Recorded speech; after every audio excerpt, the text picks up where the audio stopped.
Today is the 23rd Sunday in Ordinary Time. Our Gospel text is Matthew chapter 18, verses 15 through 20. We hear Matthew report to us guidelines he says he's received from Jesus. They are specifically guidelines for the community in dealing with transgressions, violations, sin. Now, before we reflect on Matthew's words, we ought to note something that can act as a bit of a filter and prevent us actually hearing Matthew's words truly.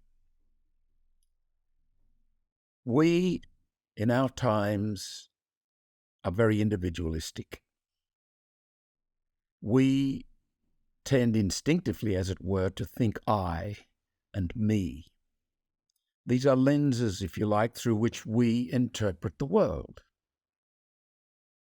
I think this kind of individualistic thinking has gotten inside the church, affects our understanding of what it means to be a Christian. And I think this began happening in the 4th century.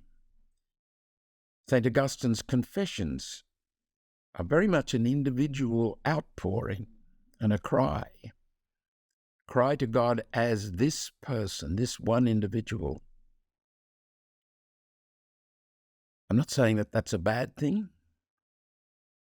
I'm not saying it's simply a good thing either. I think it has its limits. For example, in our approach, our understanding of sin, I do think there's a rather heavy limitation there because we think individualistically about it. Let me ask a question. Do you think it's possible to commit a private sin? Is there such thing as private sin?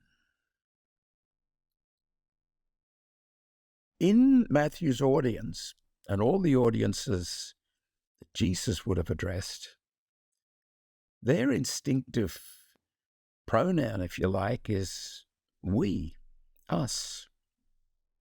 Like tribal societies to this day, they think communally. They don't think of themselves as individuals. I think our own Aboriginal people cause great puzzlement for us because they don't think individually. They think as a group. They think of themselves as part of other people, other people's lives.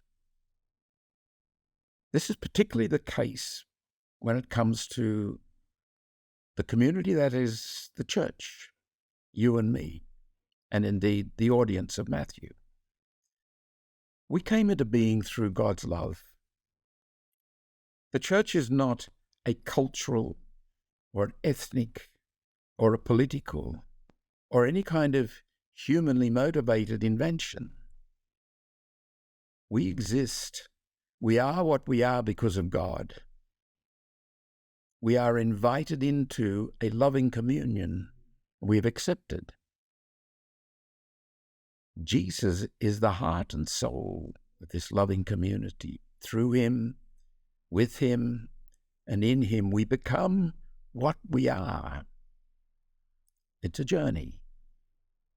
Because of this reality, we belong to God. We are pilgrims. We're travelers. We don't arrive where we want to arrive and set up a house, a home, a dwelling, even if we do call it church. We are a pilgrim people. We are gathered by God, but we also go where God calls us. Now, it's in this context that Matthew speaks of sin. It's very valuable for us to get inside Matthew's we and us thinking, communal perception. When he talks of sin as reporting the words of Jesus, He's talking about a situation in which an individual has violated the community in some way. The individual is not expected to take the initiative to bring about the healing. The community is expected to take that initiative and heal the wound caused by the individual. And the community is expected to go to great lengths to bring about the healing of this wound. And it's only after they've gone to great lengths can the community finally release the person. I would say to avoid the healing process itself becoming a wounding. There's only so much you can do. It's like trying to bring healing to the limb of a person. You may bring healing to it, but you may not. The moment may come in which an amputation is the desirable thing, is the healing thing. The community that is the body of Christ experiences this. It's a sad day when a person has placed themselves in a position where they must be let loose, cut loose. There's one final thing that's worth noting here. The first step that is to be taken is for the one who has been sinned against to seek out a meeting, an encounter with the alleged cause of the sin, the person who has offended. I think the hidden agenda here is don't humiliate the person publicly. Do it in a way that respects their sensitivities. Do it in a way that doesn't create greater woundedness.